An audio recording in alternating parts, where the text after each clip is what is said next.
When I first came to the United States, I was 20 years old and working as an au pair. I didn't have much experience, but I was eager, also very nervous. I'd grown up in a small town in France and hadn't ever spent time away from home, let alone across an ocean.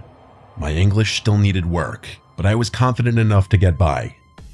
I expected it to be a good year, a new adventure, a cultural exchange, something I'd tell my friends about when I went home. I was matched with the Joseph family. I don't want to name the exact town for privacy reasons, but it was an upper middle class neighborhood. Quiet streets, nice houses, big backyards, the kind of place you'd expect to find well-behaved kids, PTA moms, and dads who worked non-stop. I remember being so relieved when I first arrived. I thought this would be easy. Nothing bad happens in places like this. The Josephs had two boys, Brock and Brandon. Brock, the older one, was 12. He was a pretty typical kid, kind of lazy, sometimes rude, but harmless overall. He made jokes, liked his Xbox, and mostly stayed out of trouble. Brandon, though, was different. He was 9 and already had this coldness to him. I don't know how else to describe it. There was something off. I think it's likely he had some kind of social disorder. When I first met him, he just stared at me without saying a word. Not shy or embarrassed, just staring like he was studying me. After a few seconds, he smiled and asked, "Are you the maid?" I laughed awkwardly and said I was going to help look after him and his brother for the year. He didn't laugh with me, he just kept watching. It didn't take long to realize Brandon wasn't like the other kids. My host parents warned me that he was difficult. They said he had a bit of an attitude, but that was the understatement of the century. Brandon didn't just have an attitude, he was mean. And I don't mean the usual bratty stuff like teasing his brother or refusing to eat what he was served.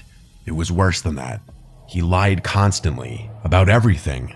He once told his teacher that Brock tried to choke him in the kitchen, which never happened. He told a neighbor that his parents locked him in a closet at night. He even told me that the last au pair ran away because of him, and that she was never seen again.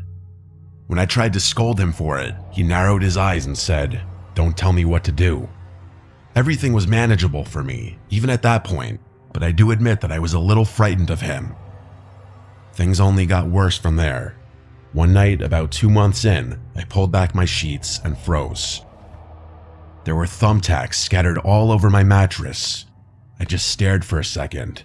Dozens, maybe 100 of them, were pointing upwards, waiting for me to lie down. My heart started racing. The mattress cover had tiny punctures everywhere. I stood there in fear, realizing how close I'd come to lying on them. Brandon had been spying on me earlier that day. I'd caught him peeking through a crack in the door when I was folding clothes. I didn't think much of it at the time, just assumed he was being nosy. But after seeing all those thumbtacks, I wasn't so sure. I was honestly so scared. I didn't want to tell his parents, afraid that they'd send me back to France, so I cleaned up the mess and kept it to myself. After that, things became more and more strange. Brandon started following me around the house. I'd catch him peeking around corners, watching me from the doorways. Sometimes when I was cooking or reading, I'd look up to find him sitting across the room, staring without blinking. I never said anything. I must admit, I tried to avoid him as much as I could out of fear. One afternoon, I was watering flowers in the garden when I smelled something off. A sharp, sour odor, like something rotting. I traced it to a corner of the yard where the soil looked freshly disturbed. I was curious, so I grabbed one of those little garden shovels and started poking at the soil. When I saw what was there, I nearly screamed. There were 3 dead rabbits buried there. Their bodies were twisted and cut in several places. One had its legs tied together with string. I ran inside to tell my host parents. Mr. and Mrs. Joseph looked concerned at first, until they pulled Brendan aside to ask him about it. He gave an innocent look and said it wasn't him. And that was it. They believed him. Mrs. Joseph said it was probably one of the neighborhood kids and told Brandon to go back inside. I started sleeping with my bedroom door locked after that. A week later, I woke up in the middle of the night to a noise in my room. I opened my eyes and saw a shadow near my bed. It was Brandon. He was standing there, holding something. I blinked a few times and realized what it was. A kitchen knife. I screamed as loud as I could. By the time the parents came rushing in, the knife was gone. Brandon had shoved it under the bed. He convinced them that he'd been sleepwalking. Mrs. Joseph gave me an annoyed look, as if to say, "Why are you making such a fuss?" I pointed to the knife handle sticking out from under the bed and pleaded with them to believe me. Mr. Joseph knelt down, pulled it out, and showed it to Brandon. He just smiled and said he had never seen it before, and they of course believed him. I told them that my door had been locked, so he must have picked it, but they told me that was nonsense. I felt so alone. I had no one. I didn't know what to do. For better or worse, a decision was made for me. The next morning, Mrs. Joseph called me to the living room and said I had stolen her jewelry. I was completely confused until she held up a pearl necklace I had never seen before. She told me she had found it in my purse, which she was holding in her other hand. I begged her to believe me, that I hadn't stolen it, but there was nothing I could say to convince her. Brandon stood in the hallway smiling to himself. I knew it was him. They fired me on the spot. I flew back to France the next day. I couldn't believe how easily Brandon had destroyed my life. For months afterwards, I was extremely depressed. I thought I had blown my one chance at living in the US and feared I wouldn't get another one.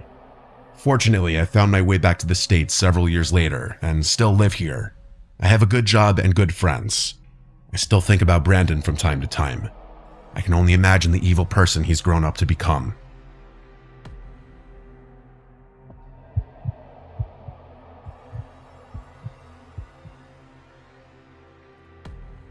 For most people, traveling alone is terrifying, and understandably so. For some reason, it's never bothered me all that much. I've always been quite independent and outgoing, so befriending new people comes naturally to me. It's probably one of the reasons I decided to become an au pair. Also, I've always wanted to become a child psychologist. In my opinion, one of the world's problems could be solved if children had better parenting and proper guidance. Beyond that, I've always wanted to experience America, so working as an au pair was something I seriously considered. I'm originally from Germany, from a tiny village outside Cologne. Most Americans have never heard of it, so when people ask where I'm from, I usually just say Germany. It's easier that way. Before you say anything, I believe that my English is rather good, or so I'm told. It's gotten considerably better since living in the US, and people are often impressed by it. My father is originally from the UK and did everything in his power to ensure that my English was as good as my German, if not better. I'm not sure if they have them here in the US, but I had an electronic dictionary growing up that doubled as a translator. I remember messing around with it a ton as a kid, plugging in words and translating them with my dad. I also read like crazy when I was younger, which I think definitely helped me. Anyway, my host family lives in a wealthy suburb in Northern California. Their house is unbelievable. You might think living here would be lonely, but the agency does a great job of connecting nearby au pairs, so I immediately clicked with a few girls in the surrounding neighborhoods. My best friend here is an American girl named Jennifer. She's great. She's like me, but a little louder and a little taller. We've been inseparable since we met. We're both here for the same reasons, working, exploring, and trying to make the most of our time abroad. There's a huge college campus nearby, and it's pretty much the only decent place to go out that isn't a $100 Uber away. Both the frat and bar scenes there are pretty good, so that's where we spend most of our weekends. I think a lot of the guys are naturally drawn to us because of our accents, and the international card gets us pretty far. It's supposedly difficult to get into frat parties without being in a sorority here, but we don't have much of an issue. The bars here are a lot more fun though. Our favorite spot is this bar called Tap. I've noticed Americans love giving their nights themes. Taco Tuesday, Wine Wednesday. I guess any excuse to drink on a weekday, you know? It's kind of funny. Tuesdays are the most enjoyable nights of the week for Jenny and I. This story takes place on one of those nights. About a few months after I arrived to the US, I was standing by the bar, waiting on drinks for Jenny and I, when this tall guy with curly brown hair approached me and said, "You're German, right?" That kind of threw me off. People almost never guess I'm German. European, sure, but not German specifically. I don't really have distinctive German features, so anytime anyone's able to guess my nationality, it fascinates me. I laughed and told him he was right, and he introduced himself as Sebi with a confident smile. We talked for a while, and everything was very natural. I'll admit, I get approached a lot when I go out. I'm in shape, and I know I'm decent looking, but guys are usually kind of obvious and cheesy when they talk to me. Sebi felt different. The more we talked, the more it seemed like he was actually interested in me as a person as opposed to just hitting on me. He knew a lot of tidbits about German culture, which was something I quite liked about him. A lot of the Americans I don't talk to don't know much about the rest of the world, so it was nice to talk to someone well-traveled, smart, and cultured. We talked and laughed for a while longer before I introduced him to Jenny. He smiled and waved his friend over, an Asian guy who introduced himself as Hunter. He and Jenny immediately hit it off. All in all, it was a great time. Before the night ended, Sebi asked me for my number and I gave it to him without hesitation. A few days later, Sebi invited me over for dinner. When I got to his place, I expected him to have dinner reservations ready or something, but instead he was cooking a pasta dish for us in the kitchen. It was quite sweet. I ended up helping him prepare the meal, and he opened a bottle of wine for us. I had such a great time that I ended up sleeping over at his apartment. The next morning, I woke up and examined his room a little. Unlike most college apartments, it was quite clean. He didn't have any posters or typical decorations up, but rather a bunch of landscape pictures. His walls were covered with dozens of square photographs, all black and white. Castles, cities, countryside views, they all looked oddly familiar. I got up and looked at them a little more closely, realizing they all had locations printed on them. They were all from Germany.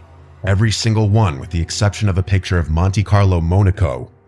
Sebi had woken up by then, so I turned and asked him jokingly if he had a thing for German architecture. He laughed and told me about his dad's aerial photo collection, which he had picked some of his favorites from. I walked back towards his bed and realized there were some more pictures above his bed.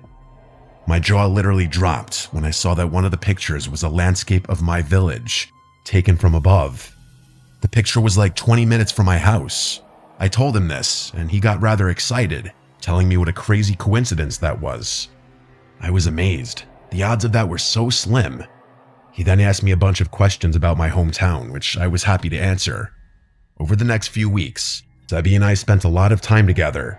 I was working and he had class during the week, but we spent every weekend going out together, plus Tuesdays. Everything was great. He was a sweet guy and made sure I was comfortable and enjoying myself when we went out. He was also quite nice to my friends, which I appreciated. His friend Hunter turned out to be a little weird though. Every time someone would play Take It Off by Fisher, he would quite literally start stripping in front of Jenny. One night, Sebi got rather drunk, significantly drunker than usual. As he was walking me to his apartment, he was going on and on about how much he loved German women and how he always wanted a German wife. At one point, he said he always wanted to marry an au pair because foreign girls are great with kids. I brushed it off as some weird fantasy, but that was the first thing he did or said that didn't sit well with me. Obviously not a deal breaker though, he had been perfect up until then. But then came the first time he took me out to dinner. He took me to this Italian spot and told me he'd picked it because they had plenty of vegetarian options. It was sweet, but I never told him I was vegetarian. I gave him a little smile and playfully asked him how he knew I was vegetarian, and he told me he saw it in one of my Insta posts. That eased me for the rest of the dinner, but later when I was back home, I realized my only post mentioning it was from years ago, and I post a lot, so you'd have to scroll pretty far to get there, let alone pick up on the caption I had used. And that's not even mentioning the fact that all my posts are from a long time ago in Germany. The next time I stayed over, while Sebi was asleep, I unlocked his phone.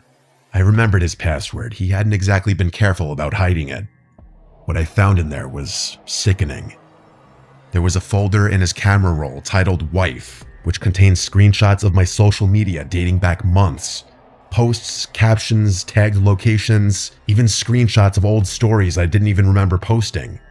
His notes app was even worse. There were English translations of my old posts in there, plus a rough schedule of when and where I'd go out based on my Instagram story posts.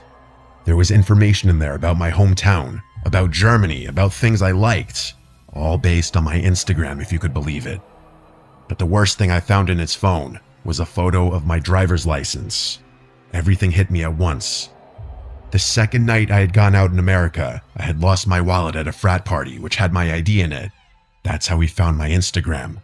That's how he knew everything. Where I was from, what I liked, my birthday. None of it was chance. He had planned all of it. There was a long graphic message that went into disgusting detail about what he wanted to do to me, which I don't want to talk about. I didn't know who the guy in those messages was. I couldn't stand to look at everything anymore, so I grabbed my stuff and slipped out of his apartment without making a sound. Regrettably, I didn't take any photos for evidence. The whole drive back to my host family's house, my hands were shaking. Germans take privacy seriously. I felt sick. My au pair profile was private, but my ID? He had my full name, and with that, I knew he could have found anything. I didn't sleep that night. I prayed that he hadn't been able to figure out my host family's address. The next morning, my phone exploded with messages. They were all from Sebi, asking me where I went, why I left, if I went through his phone. I sent him one final message, telling him that if he ever tried to contact me again, I'd call the police. Then I blocked him on everything. For the next few days, I lived in perpetual fear, worrying that he'd show up at any moment. I privated my Instagram, locked everything down, and created a close friends story for when I went out, just in case he tried to find me again. Thankfully, he hasn't shown up yet, and it's been about 3 months since I last heard from him. Still though, I can't help but feeling this pit in my stomach that he knows my host family's address, and that he's planning something. I hope I never see him again, but I'll update if something else happens. Update: I hoped I wouldn't have to do this, but the past few weeks, I noticed the same silver car driving up and down my host family's street, sometimes just sitting across the street from their house. He's also tried to reach out to me through fake phone numbers and Instagram accounts, all within the same time frame. The messages always just ask me to talk, but I haven't responded to any of them.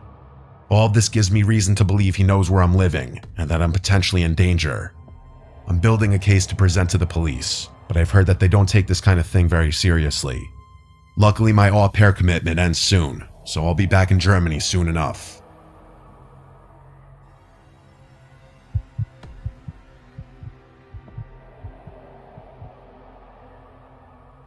This happened a few years ago. I've always wanted to live in Europe, ever since I was a kid. It was my lifelong dream. More than anything though, I wanted to work with kids. I've always had a way with them, and I knew ever since I was little that I wouldn't be fully content with my life if my job didn't involve caring for or teaching kids in some capacity.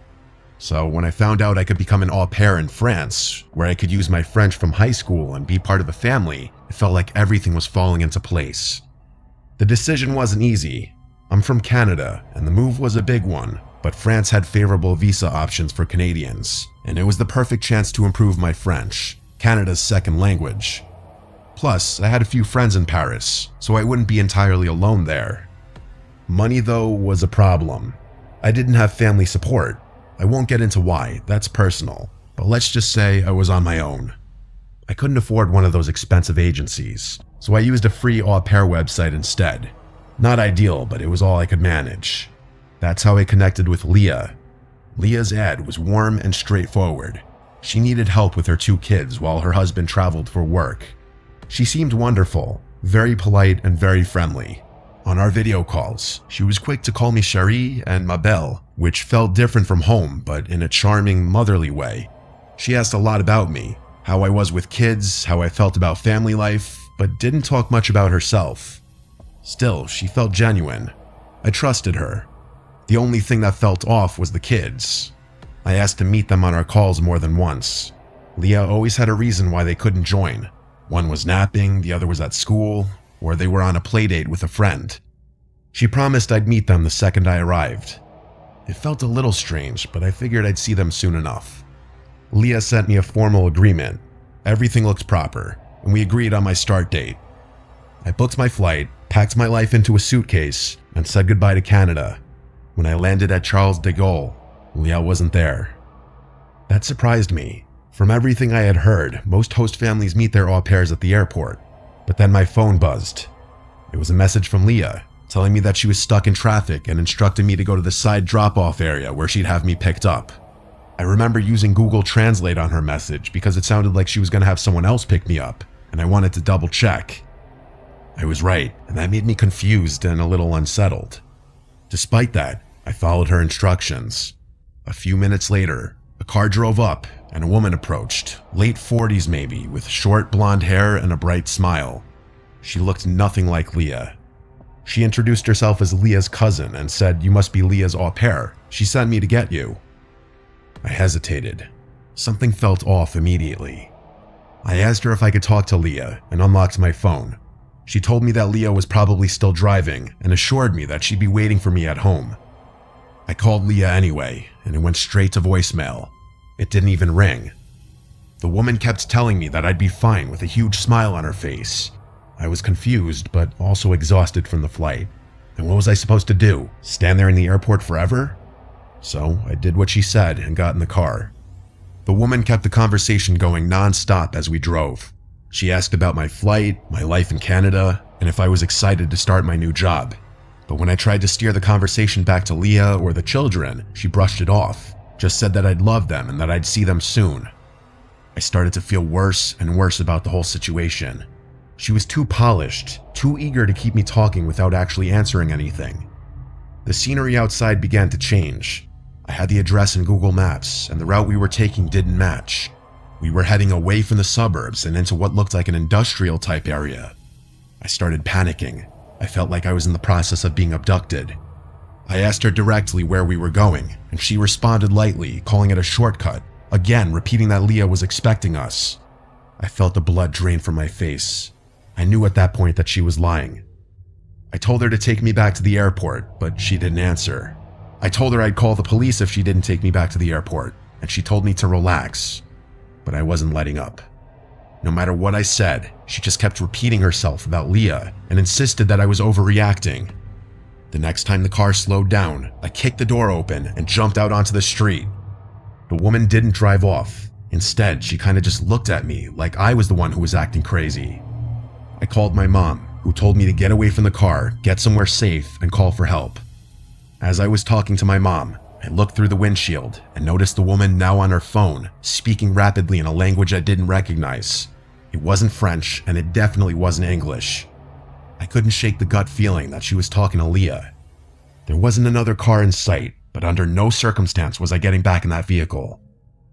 Eventually, the driver's side door opened, and the woman took a step towards me. I screamed that I was on the phone with the police, and that actually got her to stop. Without saying another word, she went back to the car, threw my suitcase onto the road, and then sped off. I got the license plate as she drove away, but I was on the verge of tears with my mom still on the phone. I ended up hitchhiking to one of my friends' houses. I honestly don't know what I would have done without that option. My friend's family helped me report everything to the police, and eventually even agreed to help me with the fare back to Canada, which I was beyond grateful for. Eventually, they updated me on what the police informed them. Apparently, there was no registered au pair family by Leah's name. The number Leah used was prepaid and untraceable. All the photos of the children were taken from the internet. Everyone I talked to about this tells me the same thing. I was moments away from being trafficked.